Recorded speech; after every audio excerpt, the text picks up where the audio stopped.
The late 1990s were a strange and electric time for heavyweight boxing.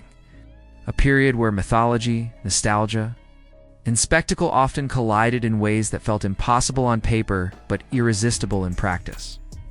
The division was no longer ruled by a single unstoppable king.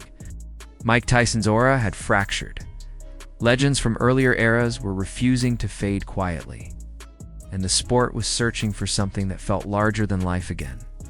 Into that chaos stepped two American figures who could not have been more different, yet were bound together by the same unforgiving ring. One was Larry Holmes, the master technician. The man with perhaps the greatest jab in heavyweight history, a former champion who had shared the ring with Muhammad Ali and Mike Tyson. The other was Butterbean Esch, a walking contradiction, a 4-round knockout artist whose appearance defied every traditional idea of what a boxer was supposed to look like. When their paths crossed, it wasn't just a fight. It was a clash of eras, identities, and philosophies about what boxing really was.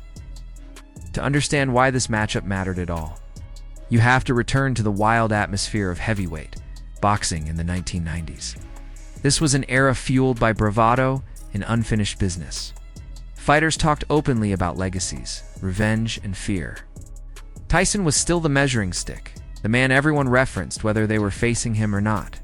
Even years after his peak, his shadow loomed over every big heavyweight conversation. Larry Holmes had already felt that shadow directly. His fight with Tyson wasn't just another bout on his record. It was a defining moment that shaped how an entire generation remembered him. Years earlier, Holmes had faced Muhammad Ali in a painful and controversial fight. Ali was past his prime, his reflexes dulled, his body betraying him. Holmes, once Ali's sparring partner, showed no mercy, breaking down his idol with clinical efficiency. The fight haunted boxing fans, and it planted a seed in a young Mike Tyson's mind. Tyson had idolized Ali, and he carried that fight with him as a personal grievance. When Tyson finally met Holmes in the ring, it was framed as revenge.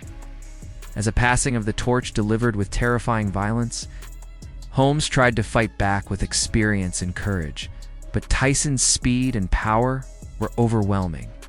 Knockdown after knockdown followed, until Holmes suffered the only knockout loss of his career. It was brutal, definitive, and symbolic. To many, it marked the end of Larry Holmes as a serious heavyweight threat, but Holmes never accepted that ending, even as he aged. Even as the sport moved on, Holmes refused to see himself as finished. He kept fighting, relying on ring IQ, discipline, and that legendary jab to compete against men decades younger. By the time 1999 arrived, Holmes was no longer chasing championships. He was defending something far more personal: his pride, his identity as a boxer, and his belief that skill could still outmaneuver raw power. That belief would be tested in one of the strangest matchups of his career. Butterbean was not supposed to be here. He didn't look like a professional athlete in the traditional sense. Short, massively heavy, with a physique that seemed better suited for a carnival strongman than a prize fighter. He became famous precisely because he shattered expectations.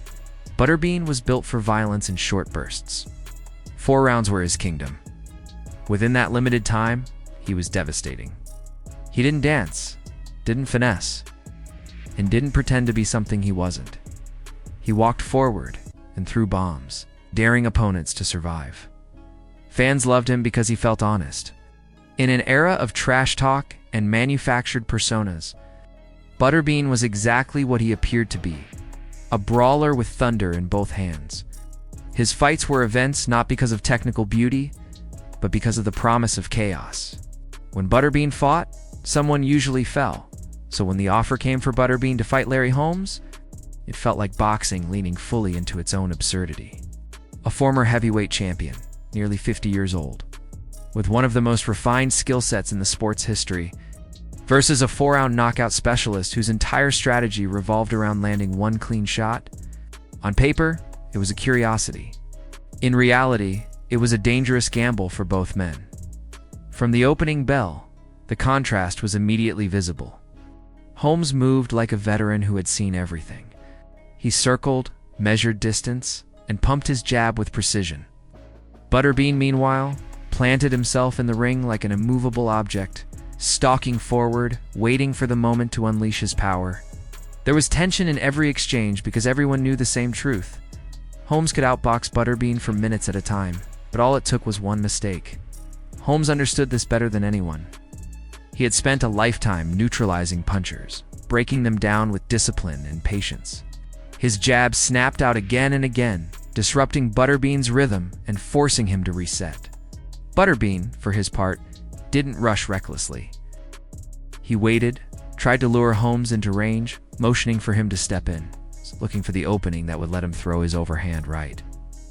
As the rounds passed, the fight took on an almost surreal quality.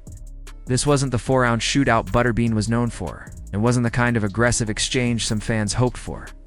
It was a chess match, played with cinder blocks. Holmes relied on experience, clinching when Butterbean got close, landing quick combinations before stepping away. Butterbean absorbed the jabs, occasionally firing back with heavy shots that reminded everyone why this fight was dangerous in the first place. What made the bout fascinating was Holmes's age.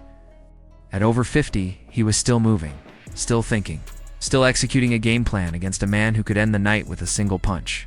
Each round that passed felt like a small victory for Holmes, but also a growing test of endurance. Butterbean, unfamiliar territory